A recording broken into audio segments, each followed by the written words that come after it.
Tudo começou no princípio. Antes do início, só existia Deus. Ele nunca deixou de existir. Existe desde a eternidade. Ele não teve origem. É a origem de tudo. Ele não foi criado. É o Criador de todas as coisas. Ele não passou a existir. É o Pai da eternidade. A eternidade é um atributo exclusivo de Deus. No princípio, Deus criou os céus e a terra. No sexto dia, Deus criou o homem à sua imagem e semelhança, e do homem criou a mulher. Adão e Eva foram criados perfeitos, puros e inocentes. Eles tinham plena comunhão com Deus.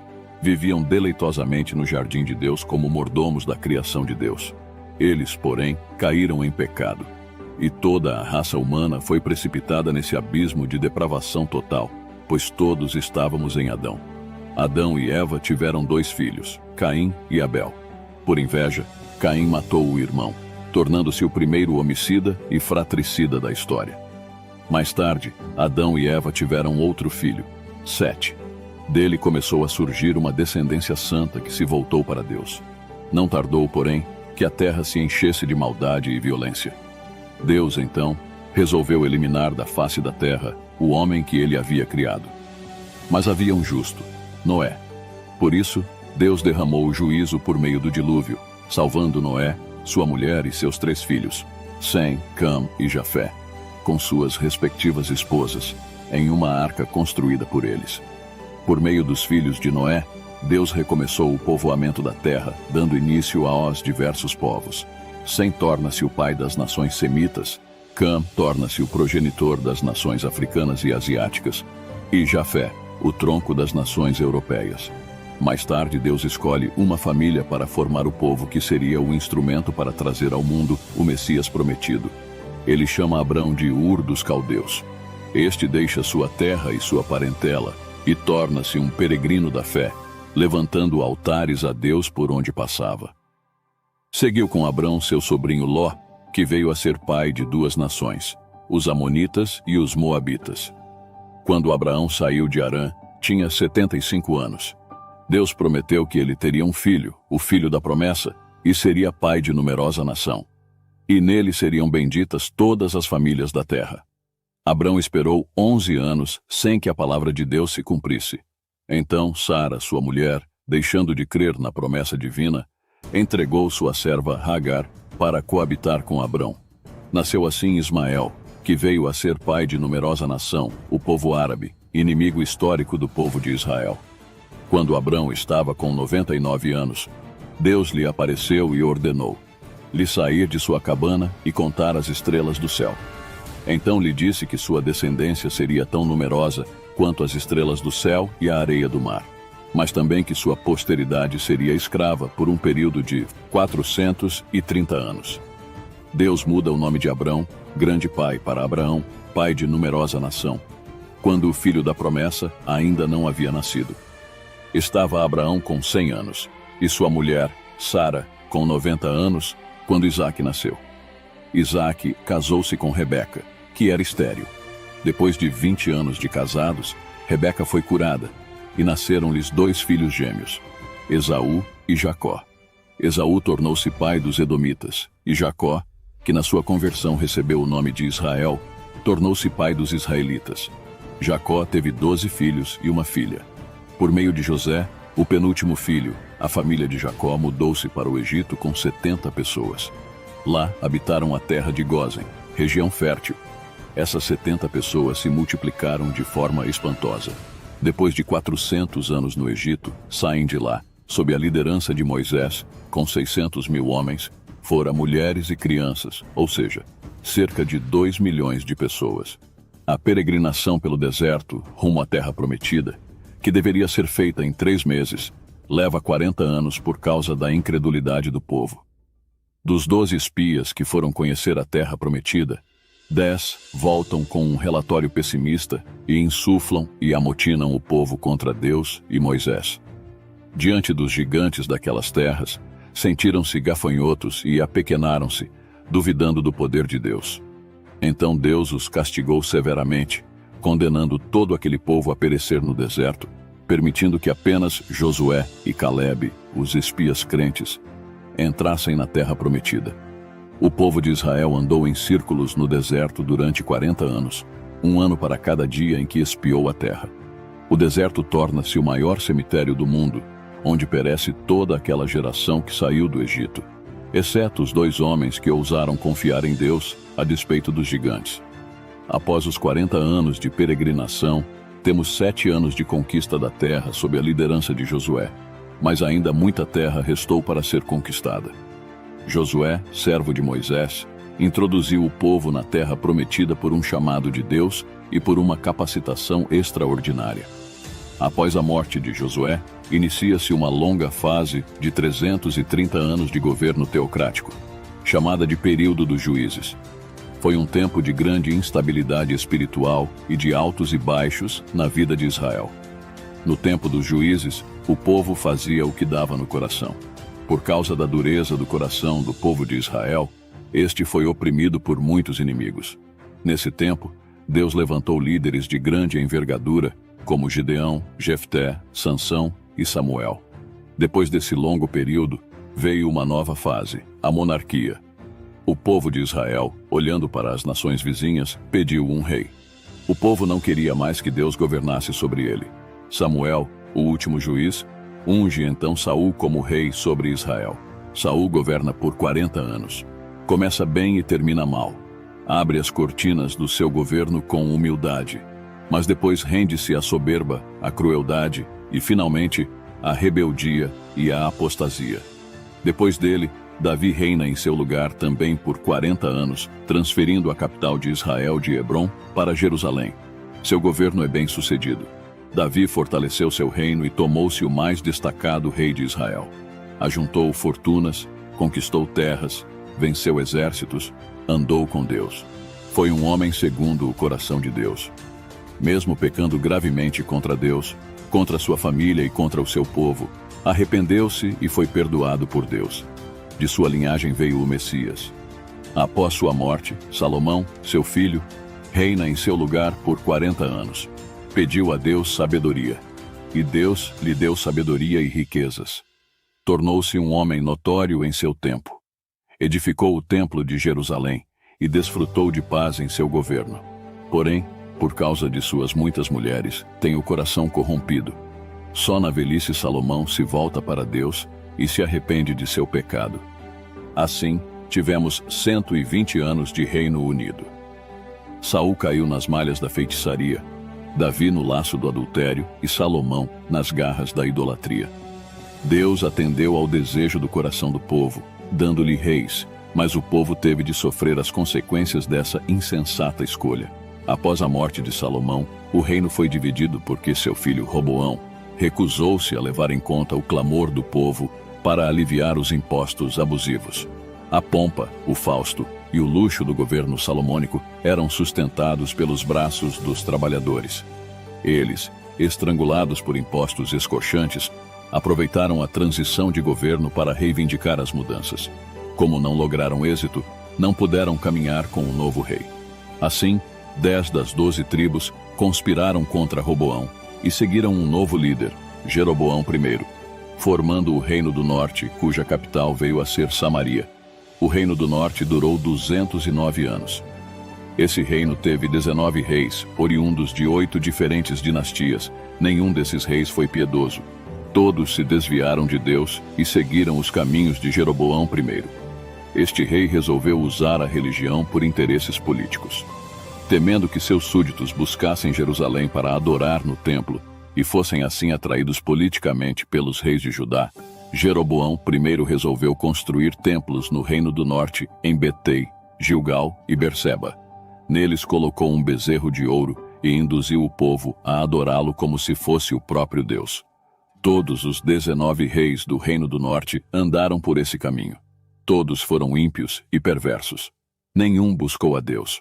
O Senhor levantou nesse tempo alguns profetas para denunciar o pecado dos reis, da nação e dos profetas da conveniência, assim como dos sacerdotes subornados por dinheiro.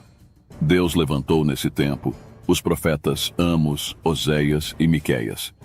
Eles corajosamente confrontaram os desvios da nação, desde o palácio às choupanas, desde os templos rivais ao comércio, desde as ruas aos campos. Eles denunciaram a corrupção política e ergueram a voz contra a religião prostituída. Lançaram o libelo acusatório de Deus contra os poderes executivo, legislativo e judiciário que se haviam corrompido. Denunciaram a injustiça social e a opressão econômica. Convocaram o povo ao arrependimento, mas suas mensagens caíram em ouvidos surdos.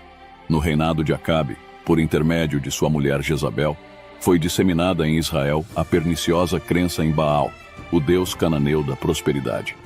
Nesse tempo, Deus levantou o profeta Elias para desmascarar essa divindade pagã e deitar por terra a credibilidade do ídolo abominável. Ainda nesse reino, Deus chamou Eliseu para substituir Elias e realizar um ministério prodigioso. Mas, como Israel não quis ouvir a voz de Deus, o Senhor usou a linguagem da vara e trouxe a Assíria contra a nação de Israel. A Assíria foi a vara da ira de Deus contra Israel. Era um império expansionista, guerreiro e sanguinário. Sempre que dominava um povo, praticava barbáries e atrocidades contra os dominados. Normalmente, ao entrar numa cidade ou vila, deixava os corpos mutilados, empilhando cabeças à porta das cidades conquistadas, expondo as pessoas à mais amarga ignomínia. Após levar o povo do norte para o cativeiro, o rei Sargão II enviou à terra de Israel um misto de outros povos, formando ali uma grande mistura de raças.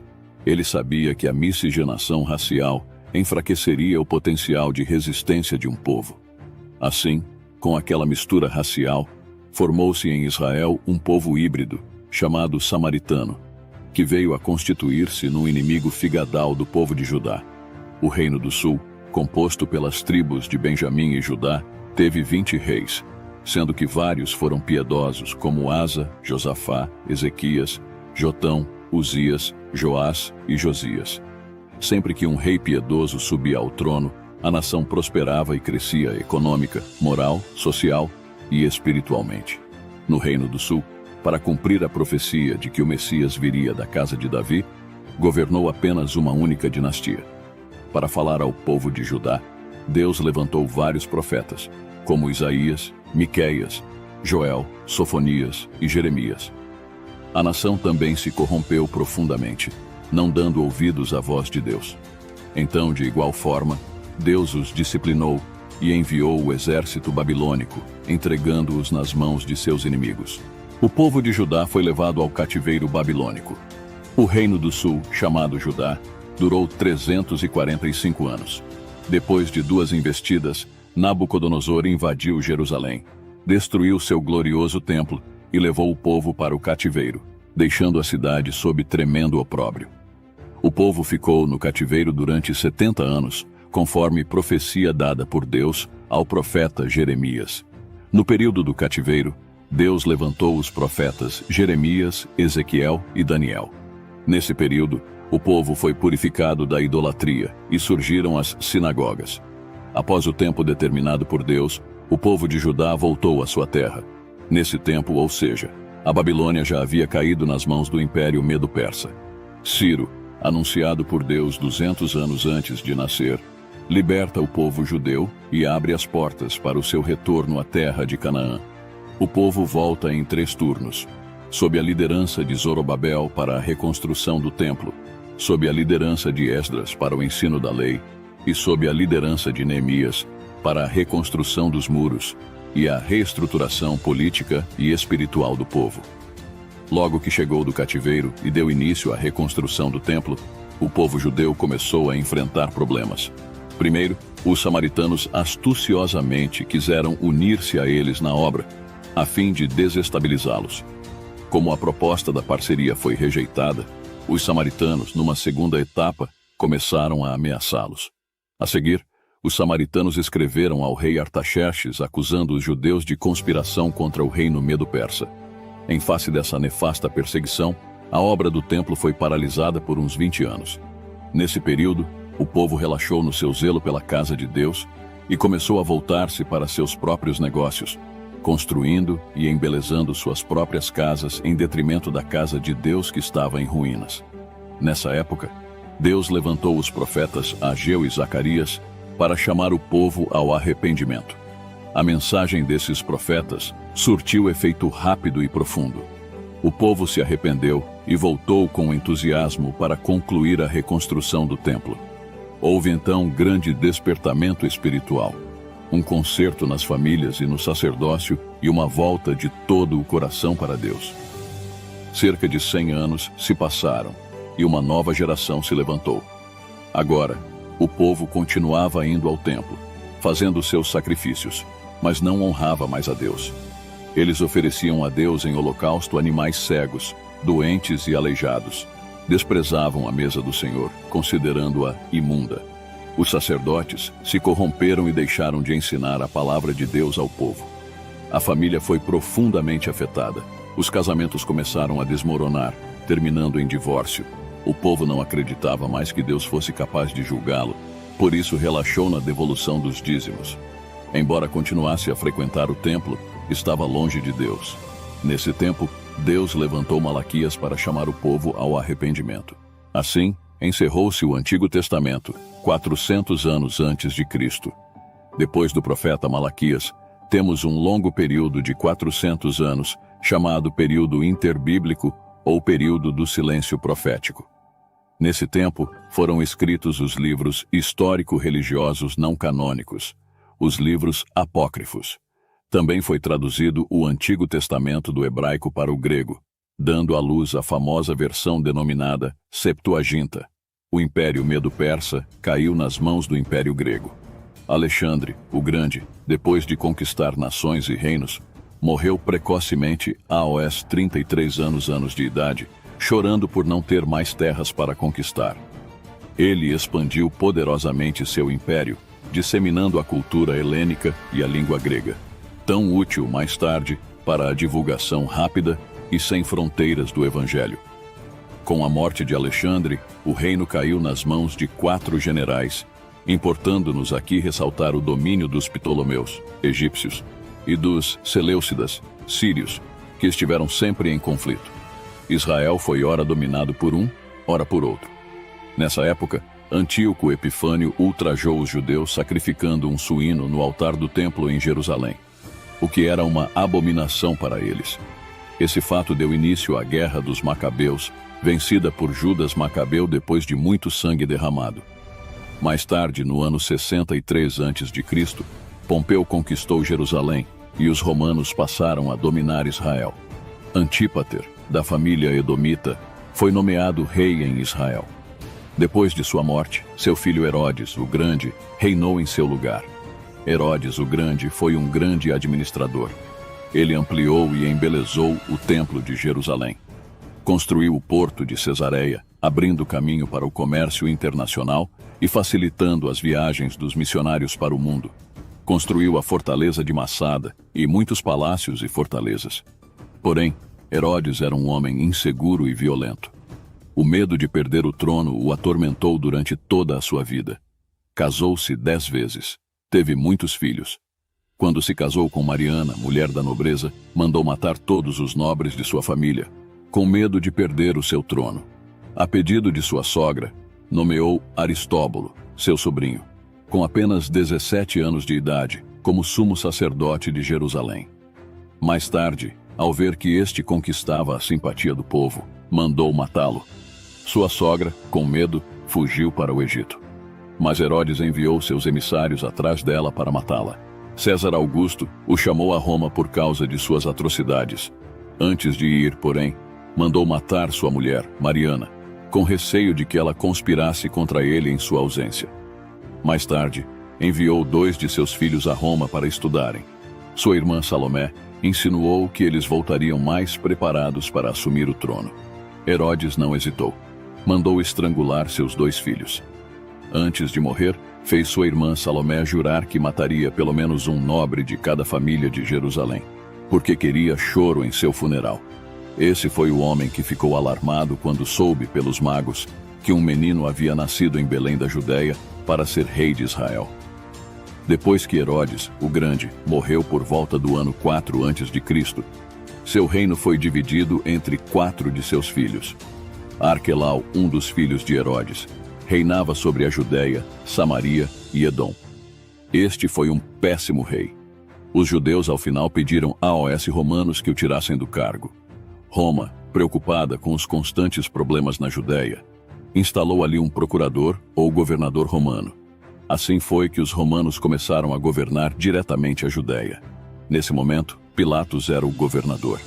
Essa catastrófica situação estatal e política, em que o povo eleito de Deus se encontrava sob o poderio odioso dos herodianos e à mercê da escravidão do domínio dos romanos, fez com que se manifestasse como nunca antes uma esperança política pelo Messias, um grito de libertação e redenção da servidão ímpia.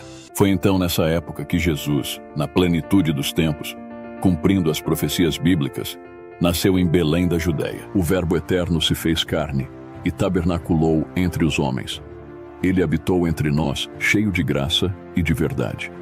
Ele vestiu pele humana, calçou as sandálias da humildade, pisou o nosso chão, comeu o nosso pão, bebeu a nossa água, sentiu a nossa dor, chorou as nossas lágrimas, carregou sobre seu corpo no madeiro os nossos pecados e ressuscitou em glória para a nossa justificação.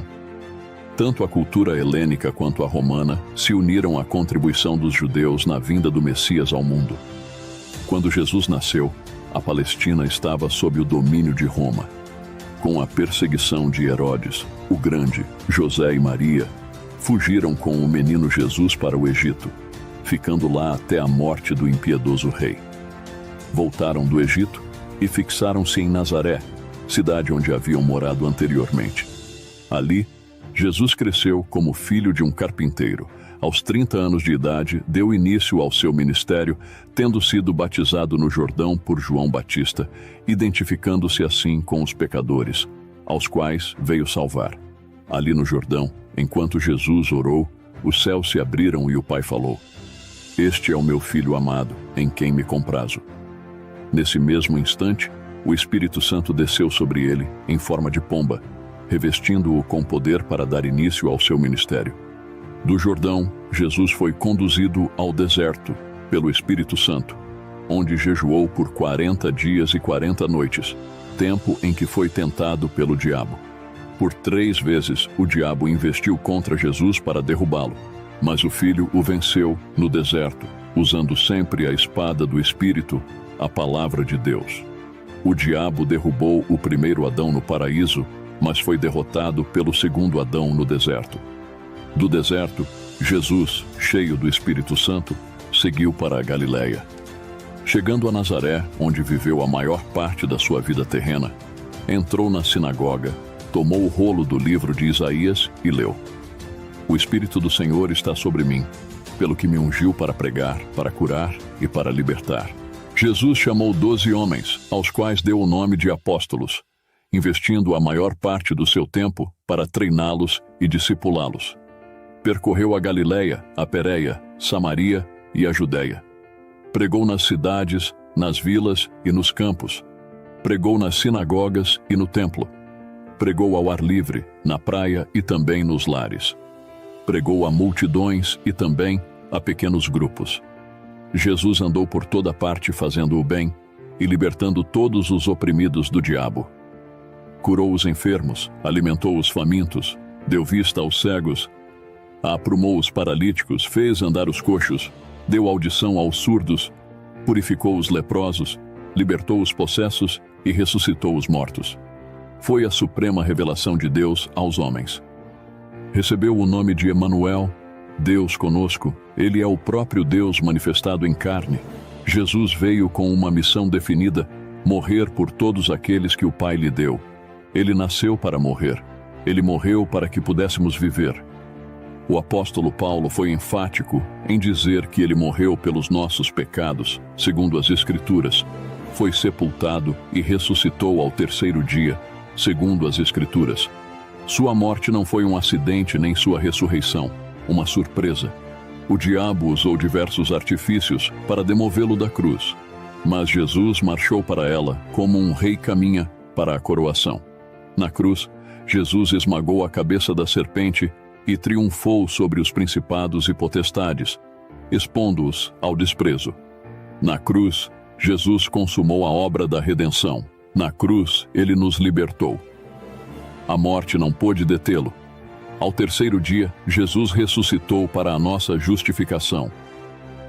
Antes de subir aos céus, porém, instruiu os discípulos a permanecerem em Jerusalém, aguardando a promessa do Pai, até que fossem revestidos de poder. Em Atos, capítulo 1, versículo 8, Jesus fala sobre a capacitação de poder dada pelo Espírito Santo e dá também a estratégia de ação a ser seguida.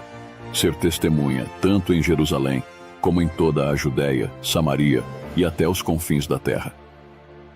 Depois do Pentecostes, a igreja explodiu em Jerusalém, num crescimento espantoso. Multidões eram convertidas e agregadas a ela. O crescimento e a expansão da igreja de Jerusalém são registrados por Lucas até o capítulo 7 do livro de Atos. Como a igreja ainda estava limitada à Judéia, Deus enviou uma perseguição contra ela, e os crentes foram dispersos, levando a palavra por onde iam. Assim é que Filipe chegou a Samaria, quebrando os muros de inimizade e pregando ali o evangelho com poder. O povo se alegrava ao ouvir e ver as coisas que Deus fazia por intermédio de Filipe. O diácono pregador falava e fazia, pregando aos ouvidos e aos olhos. Pela imposição de mãos dos apóstolos Pedro e João, os samaritanos também receberam o Espírito Santo. O evangelho se espalhou para além das fronteiras de Israel, com a conversão do perseguidor da igreja, Saulo de Tarso, no caminho de Damasco. Mais tarde, uma igreja gentílica, a igreja de Antioquia da Síria, tornou-se a mãe das missões transculturais. Depois disto, Barnabé e Saulo partiram para a primeira viagem missionária nas regiões da Galácia, passando por Perge, Derbe, Icônio e Listra, estabelecendo igrejas e constituindo presbíteros. Na segunda viagem missionária, Paulo e Silas, por orientação divina, foram para as províncias da Macedônia e Acaia, plantando igrejas em Filipos, Tessalônica, Bereia e Corinto. De Antioquia da Síria, Paulo escreveu a carta aos Gálatas, Corinto e as duas cartas para os Tessalonicenses.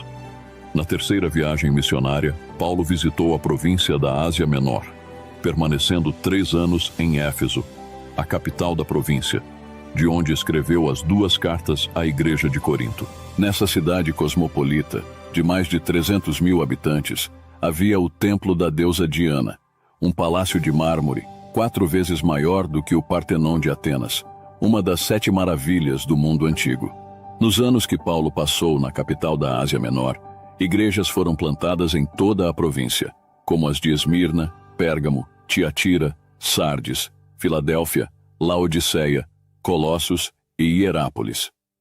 Em virtude da fome que assolou o mundo no tempo do imperador Cláudio, os judeus foram expulsos de Roma conforme registrado no livro de Atos, capítulo 18, versículo 2. Paulo então faz uma grande coleta entre as igrejas gentílicas para levar aos pobres da Judéia.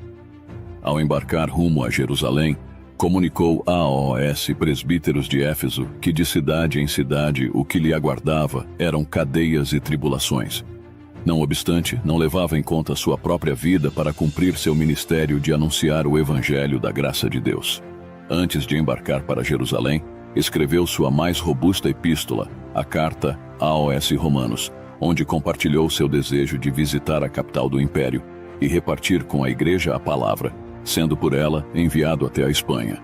Mesmo levando significativa ajuda financeira aos pobres da Judéia, Paulo foi preso em Jerusalém e dali transferido para Cesareia, onde foi acusado durante 2 anos pelos judeus, sob a égide dos governadores Félix e Festo. Em face da tendência de Festo de entregá-lo nas mãos do Sinédrio, que planejava sua morte, Paulo, usando os privilégios de sua cidadania romana, optou por ser julgado em Roma. Na viagem para a capital do império, enfrentou um terrível naufrágio. O navio se despedaçou por inteiro, porém todos os passageiros e tripulantes foram salvos miraculosamente, conforme promessa de Deus a Paulo. Na ilha de Malta, onde chegaram, uma víbora picou a mão de Paulo, mas Deus neutralizou o veneno letal da cobra e ainda usou seu servo para curar todos os enfermos da ilha. Assim, Os malteses enviaram Paulo a Roma com todas as suas necessidades supridas. Ali permaneceu preso durante 2 anos, em uma casa alugada. Dali, Paulo evangelizou a guarda pretoriana, estimulou os crentes a trabalhar e escreveu cartas para Efésios, para Filipenses, Colossenses e para Filemão. Após esse período, Paulo foi liberado da prisão e então escreveu a primeira carta a Timóteo e a carta a Tito.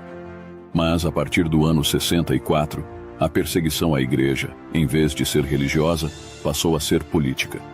E Paulo retornou à prisão, sendo encerrado numa masmorra, um porão subterrâneo, escuro, úmido e insalubre. No dia 17 de julho do ano 64, a cidade de Roma, com mais de 1 milhão de pessoas, foi incendiada.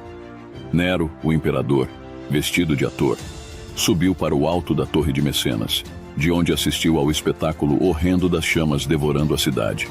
Foram 7 noites e 6 dias de incêndio. Quando as chamas apagaram, 70% da cidade estava destruída.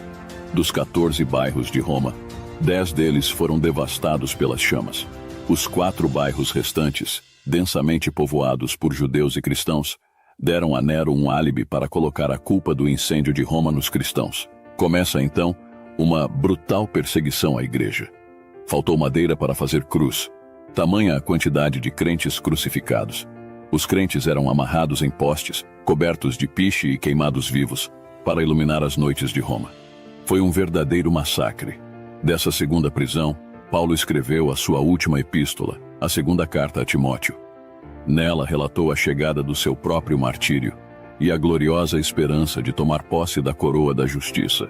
Assim, por volta do ano 67, o veterano apóstolo foi degolado, deixando, porém, para as gerações pósteras, um bendito legado. O Novo Testamento foi escrito num período de 50 anos. Temos 4 livros biográficos, os 4 evangelhos, e 3 são sinópticos, quer dizer, vistos por uma mesma perspectiva. Mateus, Marcos e Lucas. A ênfase de Mateus é apresentar Jesus como Rei dos Judeus. Escrito para os judeus, tem o maior volume de citações do Antigo Testamento. É o mais judaico dos evangelhos. A ênfase de Marcos é apresentar Jesus como servo. Escrito para os romanos, é o evangelho que se concentra nas obras de Jesus, mais do que nos seus ensinos. O evangelho de Lucas enfatiza Jesus como Filho do Homem. Escrito para os gregos, por um médico gentio, historiador e viajante, tem como propósito apresentar o retrato de Jesus como o homem perfeito. Por isso, Lucas é o evangelista que mais fala da vida de oração de Jesus e do seu ministério realizado no poder do Espírito Santo. João, já no final do 1º século, para refutar o gnosticismo, uma perniciosa heresia que negava a divindade de Cristo, com uma abordagem diferente dos demais, prova que Jesus é verdadeiramente Deus e verdadeiramente homem. João selecionou 7 milagres operados por Jesus e 7 declarações "Eu sou", provando que ele tem os mesmos atributos de Deus e realiza as mesmas obras dele. Temos no Novo Testamento, ainda, um livro histórico, o livro de Atos, que narra os fatos relacionados à igreja primitiva, desde o seu nascimento até sua expansão à cidade de Roma. 3 igrejas lideraram esse avanço: Jerusalém, Antioquia e Éfeso. 4 províncias do Império foram alcançadas: Galácia, Macedônia, Acaia e Ásia Menor. O livro de Atos não tem conclusão, pois a história da igreja continua. Nós somos herdeiros e continuadores da igreja que nasceu no Pentecostes. Temos também as cartas do apóstolo Paulo às igrejas de Roma, Galácia, Éfeso, Filipos, Colossos e Tessalônica, bem como suas cartas pessoais, a Timóteo, Tito e Filemão. Temos, sim, uma carta enviada a aos judeus que estavam sendo tentados por causa da perseguição a retroceder na fé, que é a carta aos Hebreus, de autor desconhecido. Temos ainda as cartas gerais, escritas por Tiago, Pedro, João e Judas. Finalmente, temos um livro escatológico, o Apocalipse, que narra a vitória triunfal de Cristo e de sua igreja, escrito pelo apóstolo João na ilha de Patmos, por volta do ano 96. Espero que você tenha aprendido sobre essa história. Deus abençoe sua vida. Se você ainda não aceitou Jesus como seu Salvador, ainda dá tempo, arrependa-se. Ele pode mudar seu futuro, sua história. Ele pode tirar de você toda a tristeza, toda a solidão e te proporcionar o que você precisa. Entra no teu quarto, feche a porta e fala com Deus. Ele vai te ouvir. Deus abençoe.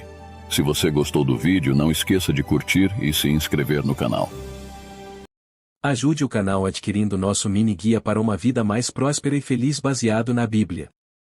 Link na descrição do vídeo. Seja abençoado.